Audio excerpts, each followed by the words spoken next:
What it do, folks? This is Acid Root. So I'm going to talk about Lady Gaga's second album, Born This Way. Now, this album came with the twist. The thing about it was Lady Gaga had a pretty large 2008, 9, and 10 with one of the more impactful albums of the late 2000s and early 2010s with The Fame. And then she bolstered that later on with The Fame Monster, which had a series of hit singles like Alejandro, uh, Bad Romance, Just Dance, and Poker Face and Love Game and songs like that. But she really covered like a lot of club and electronic oriented music where it really was like, a real kind of rich and glossy kind of variation of some of that stuff just in a lot of ways. But this album kind of, like I said, comes with the twist, has like a light element of pro LGBT type stuff. It does not carry that theme throughout the whole way, but it does have a lot of club moments. But I really almost feel like this album probably should have been a double album just because of all the different variables and things that Lady Gaga had to cover. But she did it in such a brief 14 songs. She had so many strengths that she could have done that it just felt like 14 songs was kind of paltry to be able to get each type that she would have wanted and try to spread it across an album. And I think that that's kind of the thing because really the Born This Way theme, which covers like accepting yourself and being kind of empowered and like pride and that type of stuff and those sorts of elements is really kind of under chopped. I mean, it's not to say that it's purposeful and intentional, but just kind of it does have a light theme compared when the album is titled this. I would have thought that it would have had more to have to do with that. And that's kind of the concept there. But to talk about it, I mean, this is a pretty stellar album.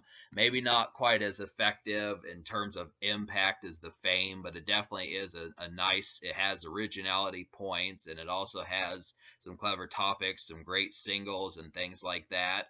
Whereas the Fame, just to talk about that for a moment, the Fame had a lot of glossy kind of club cuts and just an overall night out, girls' night out, that type stuff, and just overall kind of date night, those type things. Just as far as being able to have a crunchy night, getting drinks, going out to a dance club, and that type sense. Now there is rave type music on here, and I would even say drag if you're gonna go to like a drag or something like that, or pro LGBT type things and raves and those type things. There are moments like that on here, but I do feel like the overt kind of glossary that Lady Gaga had of club tracks on the Fame. I mean, there are quite a bit of outgoing music on Born This Way, but it kind of has a different tinge. I'm going to explain that further when we get to that. But I'm going to talk about the singles now. So the first single is Born This Way, and this is like one of the pro LGBT type songs, really kind of has a strong message, but it does it in a not preachy way. It has positivity in it, but it kind of does it in a sense that it is, it has more outgoingness and kind of the good moments where it's not so much when people say if you can't handle me at my worst you don't deserve me at my best, where you don't necessarily have to be with the folks at their worst to do it. So it kind of has some of the more enjoyments where it's kind of on a high point more so than kind of saying you need to, it just has a lot more good towards it. And it's appreciative just to say if you're kind of needing to feel empowered, it's a hit single. The song hit #1. It's rave music, drag music, just an overall good social moment and an evolution of the kind of club music that Lady Gaga was doing on the Fame. Easy, deserved to hit #1. And the second single that I felt like was kind of the 1-2 punch of this LGBT and pride kind of theme was Judas. I feel like if Born This Way was like the real strengthy kind of hit, I feel like Judas is like the follow-up hit that's not quite as powerful, but is a great follow-up and a 1-2 package to kind of promote this album, the theme that it was attempting to kind of go with. So Judas is a little bit more rave induced, a little bit more like fast tempo and more with it. But I do like the fact that Lady Gaga managed to get 2 hit singles covering the emphasis that she was trying to do. It's kind of the stuff that she did with the Fame, but just kind of once again with the more kind of like love yourself kind of theme that kind of goes along with it. So that's kind of the concept there. Easy, both of these are easy hits. I appreciate the hook on there. It's kind of interesting to have Lady Gaga and some new pitches and that type stuff, but melodic pitches. So the third single is a power pop ballad. And this is really kind of something that you would have heard from like a pop musician back in the 80s or early 90s, something like that, where it's just like a stadium number. I mean, The Edge of Glory really is kind of, I don't want to say it's hammy, but it's overbearing. Definitely has like a very powerful and bravado induced kind of thing. I can easily see Lady Gaga performing this with like 5 or 6 thousand people there, something like that. I mean, I think she knew by that point that that's the sort of impact that she was going to have. So it's good. The melodies and the verses are outstanding. I definitely feel like that had some outstandingness towards it. But if you're not quite in that element of that strengthy of bearing emotion, the song kind of loses its value. But Lady Gaga had went through some problems around. She had a loss of a family member when she was making that song, so it's kind of that's the situation. But just to kind of say, it does have that pretty strengthy kind of moving kind of element to it. And so You and I is another. This is the fourth single now. You and I. This is another ballad on here, which kind of by this point I feel like the energy kind of like dipped a little bit, but it was probably necessary just because a lot of times Lady Gaga needed to get these songs out just because it was seemed like she was just a dance club and rave music and kind of just like tacky musician. Maybe not so much tacky, but just not, maybe shallow. That's the better word. But I didn't really enjoy this song. I can't really see too many moments where I would listen to it, but maybe, I mean, because it is a single and fairly popular, it did pretty well in the charts, but I think it's probably the least effective of the 5 singles that were from this project. And then Marry the Night kind of brings it back to the singles that Lady Gaga had on the Fame.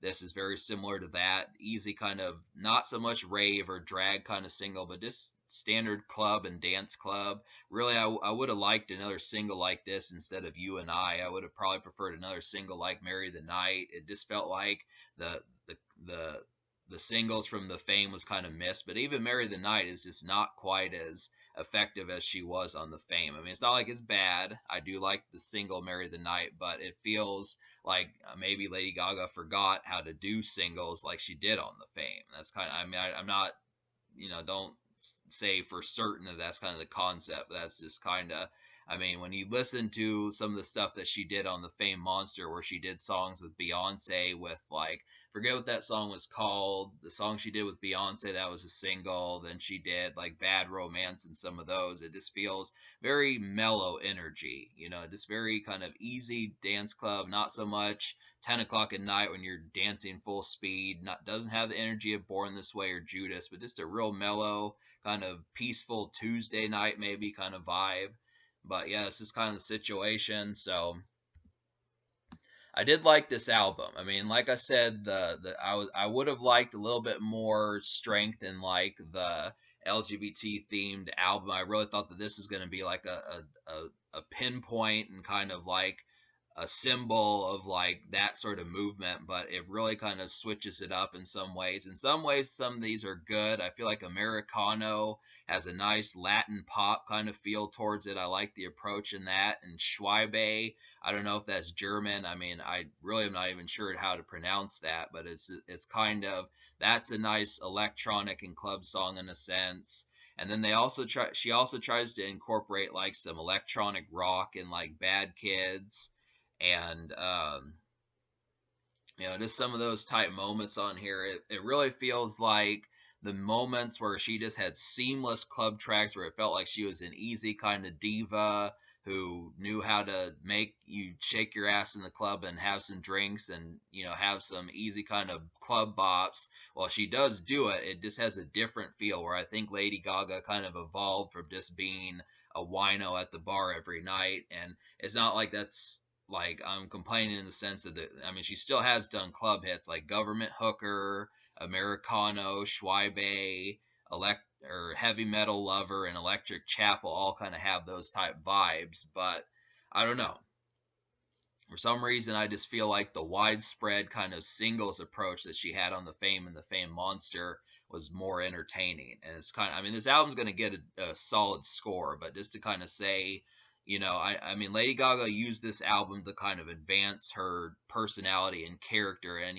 sometimes musicians have to do that not to be typecast and to curb themselves early on. I mean, this was her second album. She had to establish immediately if she wanted to be more stadium wise and that type of stuff, that she wasn't just, a dance club girl and just someone where you're just going to be at a bar or a pub all the time or something like that. So it made sense to do it. But I really do feel like, as much as I enjoyed the Fame and the Fame Monster, like some of my favorite cuts on here, I do like I said, I really enjoy the 1-2 punch of Judas and Born This Way. But then I also kind of like the kind of really kind of 2011 type feel of like LMFAO and Pitbull.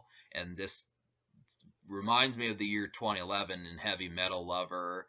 And then Electric Chapel kind of felt like a karaoke bar or a pub or that type stuff type feel towards it, some sort of night venue, sports bar, something like that. But it's just very widespread. You can tell that Lady Gaga had different types of clubs in mind, just because Government Hooker felt different and some of that type of stuff. But that's kind of the concept. There are some moments on here like Hair and You and I that kind of have like ballad-esque feels, and I felt like Highway Unicorn. I didn't really like the verse layout of that song, but for the most part, this album does deliver. It's simply not quite it's just a different shade of Lady Gaga compared to the way she was on her first two projects. And that's kind of the concept. It's just something to know, where there is outgoing music, she is fun, but she has a different mood. And that's kind of the thing. It's different.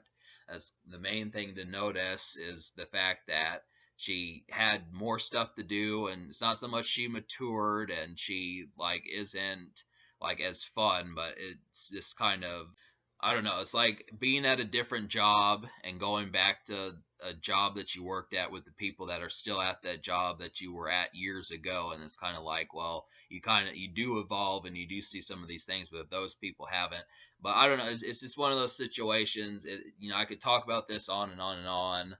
Yeah, I don't know. I like Lady Gaga's kind of rambunctious, and I like Lady Gaga's kind of rambunctious and more carefree kind of club approach that she had on the Fame and Fame Monster. But it has like an edge of just like more kind of gloss to it, and I want to say sophistication, but it's not quite as sophisticated as like she was on like Alejandro and some of those type records. So it's just kind of, I don't know, it's a certain word, but it's just not coming to me, and I don't want this review to stretch on for another 10 or 12 minutes to figure it out. But just understand that, when you listen to records like Shy Bay and Government Hooker and Electric Chapel and well, maybe not Heavy Metal Lover, but Bad Kids, Highway Unicorn, it just has a different kind of edge to it that she did not have on the Fame and the Fame Monster. And because it's been over 6 years since I've listened fully to the Fame and the Fame Monster, it's kind of difficult to remember in full. But I know, just based on what I saw, I know that songs I have listened to from Lady Gaga recently, like Love Game and Poker Face and Just Dance, it just feels like there's like a certain kind of, she just got more, you know, bravado in her. So yeah, that's kind of the thing. So I'm gonna list the songs I recommend. So I'm gonna go ahead and do that. So there were 9 songs out of 14, which I'm talking like I'm complaining about this album pretty heavily, but I do like this project. So Marry the Night, Born This Way, Judas, Government Hooker, Heavy Metal Lover, Americano, Shy Bay, which I don't know if that's the correct way of pronouncing that, Electric Chapel, and The Edge of Glory. So those are the ones to kind of talk about these a little bit. Like most of the club tracks on here, I wound up liking. I described quite a bit of them. Like I said, 3 of my favorite tracks that I would listen to pretty often would happen to be Born This Way, Judas, and Heavy Metal Lover. Those were the ones that I'd probably listen to on a pretty regular basis, not just on an awkward kind of tangent or something like that. It's not to say awkward tangent, but just, on a bluesy kind of day or blue moon kind of day or just a random kind of day. But those are regular. I would listen to them at least 3 or 4 or 5 times a week type thing. Those 3 songs, at least I can say that. And that's kind of the concept. And probably I could throw in Marry the Night also, despite how mellow that song kind of was. That's a 4th song out of 14 that I would throw in there. But I do at least like 9 songs. But in terms of like the must-have category, it's those four songs I would listen to the most. So 3 out of 5 of the singles I would say that with. But yeah, I'm gonna give this album in terms of a score out of 10 like a 7.75, just because 9 out of 14 is pretty exceptional. I feel like it's just underneath an 8 just because of the kind of differential mood. I felt like some of the energy from the Fame should have carried over a bit. I mean, it still has the club oriented sense, but this is kind of evolved in a way that's somewhat different. Yeah, it's just, I mean, it is good. I mean, that's the concept about it. I mean, I feel like, the exceptionalness towards the Fame, and then the Fame monster care package with that just kind of has its situation. That's just kind of the concept. So the social score, I'm gonna give a 6.5, just because it did have 5 singles and I liked 4 of them, but I kind of found myself hungry for something more, considering how well and effective Lady Gaga did it with their first 2 albums. Now, I have listened to Art Pop, and that was kind of brief, but the singles, all 3 of the singles on that were good. But really, 3 out of 5 of them I feel like are instant hits, and then the Edge of Glory, in the right mood and setting, can be good. But I still feel like, even for me to complain, even with 5 singles, that it feels like it just doesn't have the bite that it needs to, kind of says something. That's just kind of the concept. It's just, somehow it feels kind of not so much underwhelming, but just like hollow. I guess that's the word. Hollow is, it's not like it's lacking the juice, but hollow in a sense where the bite is just not as effective. It's not a 10 out of 10 bite, maybe like you get the idea. It's just not as pungent this time. But that's kind of the situation. So, but Lady Gaga did do a great job. I mean, this is an enjoyable project, but I think you just may notice the difference in kind of cadence as far as that kind of went. So, in terms of like the future, Lady Gaga she dropped an album in 2020 called Chromatica, and then she dropped an album with Tony Bennett in late 2021, and then she dropped like the Chromatica remix album or something like that last year also. So that's what she's done recently. She'll probably be back, but I have no real clue as far as the direction she'll take. But this is some solid stuff, and it is worth purchasing. It just has a different taste of kind of the outgoingness. It just feels strange how Lady Gaga felt outgoing on this project, because it's just different from how she started out. So it's something to notice, but it's good stuff.